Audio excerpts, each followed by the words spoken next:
शाहगंज में दंगा होता था, भदरसा में दंगा होता था, रुदौली में दंगा होता था, फैजाबाद की कचहरी में बम विस्फोट होता। विदेश में इन्होंने शिक्षा प्राप्त की है, राजनीति में गहरा अध्ययन है इनका।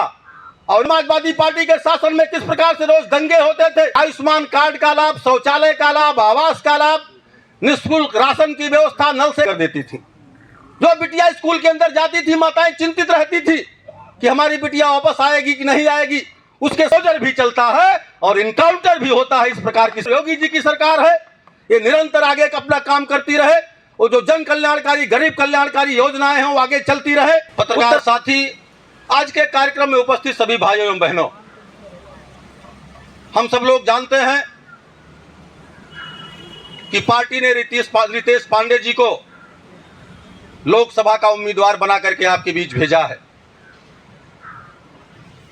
रितेश पांडे जी कोई ऐसे चेहरे नहीं है जिनका परिचय कराना हो।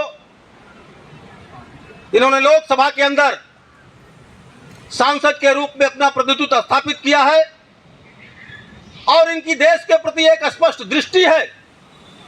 किस प्रकार से देश को विकसित भारत बनाना है, किस प्रकार से गांव गरीब खेत खलिहान की समस्याओं का निराकरण करना है, इनका विजन बहुत क्लियर है। विदेश में इन्होंने शिक्षा प्राप्त की है, राजनीति में गहरा अध्ययन है इनका और इस नाते गरीबों में मिक्स होकर के सबके सुख दुख की समस्याओं को जानना चाहते हैं और उसका निराकरण करना चाहते हैं। वो प्रत्याशी के रूप में आपके मध्य आए हैं। आपके मध्य जो आशीर्वाद प्राप्त करेंगे उनको आप सब लोग सुनेंगे। आप सब लोग जानते हैं कि 2014 से जब से आपके आशीर्वाद से देश में मोदी जी की सरकार बनी और उत्तर प्रदेश में योगी जी की सरकार बनी, तब से इस देश का और इस प्रदेश का किस प्रकार से विकास हो रहा है। चाहे वो सेवा के क्षेत्र का काम हो, चाहे वो राष्ट्रीय स्वाभिमान के विषय हो, चाहे वो गरीब कल्याण योजनाओं का काम हो, सारे के सारे क्षेत्र में केंद्र और प्रदेश सरकार की जो डबल इंजन की सरकार है वो अभूतपूर्व काम कर रही है। आपसे कोई बात छिपी नहीं है। किस प्रकार से गांव में किसान सम्मान निधि का लाभ, आयुष्मान कार्ड का लाभ, शौचालय का लाभ, आवास का लाभ, निःशुल्क राशन की व्यवस्था, नल से जल देने की व्यवस्था, प्रधानमंत्री जनधन के तहत खाता खोलने की व्यवस्था, अन्य बीमा की सुविधा, ये सब आप लोग जानते हैं। और गांव का जीवन किस प्रकार से बेहतर हुआ है, गांव में तरक्की और खुशहाली किस तरह से आई है, 10 सालों में मोदी जी ने इसको करके दिखाया है। और इसी तरह जो राष्ट्रीय स्वाभिमान के विषय हैं, चाहे वो दूसरे के घर में घुस करके सर्जिकल स्ट्राइक करने की बात हो और चाहे चीन से दो हाथ करने की बात हो, अब वो भारत कमजोर भारत नहीं है, अब भारत नया भारत है जो दूसरे के घर में घुस करके मारता है। इस प्रकार के भारत का निर्माण नरेंद्र मोदी जी ने किया है। और वही दूसरी तरफ योगी जी की जो सरकार है, उसने भी उत्तर प्रदेश में कानून का राज स्थापित किया है। समाजवादी पार्टी का शासन किसी से छिपा नहीं है। समाजवादी पार्टी के शासन में किस प्रकार से रोज दंगे होते थे, किस प्रकार से रोज कर्फ्यू लगते थे, चाहे वो फैजाबाद में कर्फ्यू लगता था, शाहगंज में दंगा होता था, भदरसा में दंगा होता था, रुदौली में दंगा होता था, फैजाबाद की कचहरी में बम विस्फोट होता था, बनारस की कचहरी में बम विस्फोट होता था, लखनऊ की कचहरी में बम विस्फोट होता था। और विस्फोट के बाद जब आतंकी पकड़े जाते थे तो तत्कालीन सरकार अखिलेश यादव की मुकदमा वापस करने की घोषणा करती थी।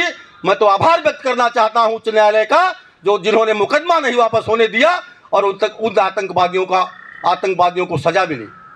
इस प्रकार से समाजवादी पार्टी का शासन चलता था। जब शाम हो जाती थी तो हमारी बहनें सड़क पर निकलना बंद कर देती थी।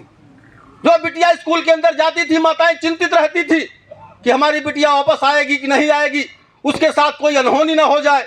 इस प्रकार से आशंकाग्रस्त उत्तर प्रदेश था, जंगल राज उत्तर प्रदेश में कायम था। लेकिन अब उत्तर प्रदेश में योगी जी की सरकार है, अब बुलडोजर भी चलता है और इनकाउंटर भी होता है। इस प्रकार की सरकार उत्तर प्रदेश के अंदर चल रही है। ये जो मोदी जी की सरकार है और योगी जी की सरकार है, ये निरंतर आगे अपना काम करती रहे। वो जो जन कल्याणकारी, गरीब कल्याणकारी योजनाएं हैं वो आगे चलती रहे।